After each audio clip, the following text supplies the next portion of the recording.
Hi friends, welcome to my channel. இன்றைக்கி நம்ம பார்க்க போகிறது நமக்கு ரொம்பவே யூஸ்ஃபுல்லாக இருக்கக்கூடிய டெய்லி யூஸ் சென்டென்சஸ் தான் பார்க்க போகிறோம். இந்த மாதிரி நம்ம நிறைய டெய்லி யூஸ் சென்டென்சஸ் தெரிஞ்சுக்கிட்டாலே நம்மளால் ஈஸியாக இங்கிலீஷ் பேச முடியும்.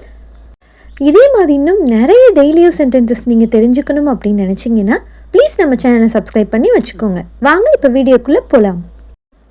ஃபர்ஸ்ட் சென்டென்ஸ், எனக்கு நினைவூட்டு, அதாவது எனக்கு ஞாபகப்படுத்து அப்படின்றத எப்படி சொல்லலாம்? ரிமைண்ட் மீ அப்படின்னு சொல்லலாம். Remind me. நெக்ஸ்ட் சென்டென்ஸ் பார்க்கலாமா? நன்றாக சாப்பிடு அப்படின்னு சொல்கிறது எப்படி சொல்லலாம்? Eat well. ஈட் வெல் அப்படின்னு சொல்லலாம். நெக்ஸ்ட் சென்டென்ஸ், தூங்கு அப்படின்றத எப்படி சொல்லலாம்? டேக் அ நேப் அப்படின்னு சொல்லலாம். நெக்ஸ்ட் சென்டென்ஸ், சுறுசுறுப்பாக இரு அப்படின்றத எப்படி சொல்லலாம்? பி ஆக்டிவ், அதாவது பி ஆக்டிவ் அப்படின்னு சொல்லலாம். நெக்ஸ்ட் சென்டென்ஸ், மறந்துவிடு. இப்போ ஒருத்தர்கிட்ட நீ இதை மறந்துடு அப்படின்றத எப்படி சொல்லலாம்? ஃபர்கெட் இட் அப்படின்னு சொல்லலாம். ஃபர்கெட் இட் அப்படின்னு சொல்லலாம்.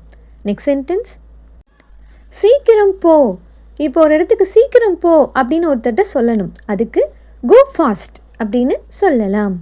நெக்ஸ்ட் சென்டென்ஸ், பயப்பட வேண்டாம். இப்போ ஒருத்தர்கிட்ட நம்ம சொல்கிறோம் நீங்கள் எதுக்கும் பயப்படாதீங்க அப்படின்றத எப்படி இங்கிலீஷில் சொல்லலாம்? Don't panic. எப்படி சொல்லலாம்?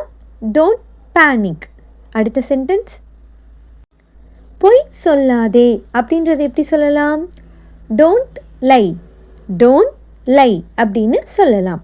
அடுத்த சென்டென்ஸ், இப்போது கவலைப்படாதே அப்படின்னு ஒருத்தர்கிட்ட சொல்லணும்.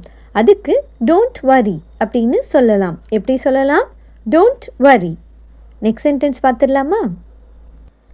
குளி. இப்போ குளிச்சுட்டு வாங்க அந்த மாதிரிலாம் நம்ம சொல்கிறோம்ல, அதை எப்படி சொல்லலாம்? Take a bath. Take a bath. Next sentence, மறைக்காதே அப்படின்றத எப்படி சொல்லலாம்? Don't height. டோன்ட் ஹைட் அப்படின்னு சொல்லலாம். நெக்ஸ்ட் சென்டென்ஸ், தயங்க வேண்டாம், அதாவது எந்த ஒரு விஷயத்துக்கும் நீங்கள் தயங்காதீங்க அப்படின்னு நம்ம சொல்லுவோம் இல்லையா, அதை எப்படி சொல்லலாம்? டோன்ட் ஹெசிடேட் அப்படின்னு சொல்லலாம். Don't hesitate. நெக்ஸ்ட் சென்டென்ஸ், இது போதும். இதுவே எனக்கு போதும் அப்படின்றத எப்படி சொல்லலாம்? It's enough. இட்ஸ் எனஃப் அப்படின்னு சொல்லலாம். அன்பாக இரு. இப்போ எல்லார்கிட்டையும் நீ அன்பாக இருக்கணும் அப்படின்னு நம்ம சொல்லுவோம் இல்லையா, அதை எப்படி சொல்லலாம்? Be kind. பி கைண்ட் அப்படின்னு சொல்லலாம். போன மாதம் அப்படின்றத எப்படி சொல்லலாம்? Last month. இதுவே போன வருடம் அப்படின்றத எப்படி சொல்லலாம்? லாஸ்ட் இயர் அப்படின்னு சொல்லலாம். சத்தமாக வாசிக்கவும் அப்படின்றத எப்படி சொல்லலாம்? Read allowed. Read allowed. காட்டிக் கொடுக்காதே அப்படின்றத எப்படி சொல்லலாம்? Don't betray. டோன்ட் பிட்ரே அப்படின்னு சொல்லலாம். எழுந்திரு அப்படின்றத எப்படி சொல்லலாம்? கெட்டப். கெட்டப். வேறு எதுவும் இல்லை அப்படின்றத எப்படி சொல்லலாம்? Nothing else. எப்படி சொல்லலாம்? Nothing else. குற்றம் சாட்டாதே அப்படின்றத எப்படி சொல்லலாம்? Don't accuse. டோன்ட் அக்யூஸ் அப்படின்னு சொல்லலாம். இன்றைக்கி நம்ம ரொம்பவே யூஸ்ஃபுல்லான நிறைய டெய்லி யூஸ் சென்டென்சஸாக பார்த்தோம். இந்த வீடியோ உங்களுக்கு பிடிச்சிருந்தது அப்படின்னா மறக்காமல் வீடியோக்கு ஒரு லைக் கொடுத்துருங்க. உங்கள் ஃப்ரெண்ட்ஸும் இதை பார்க்கணும் அப்படின்னு நினச்சிங்கன்னா ப்ளீஸ் அவங்களுக்கும் இதை ஷேர் பண்ணிடுங்க.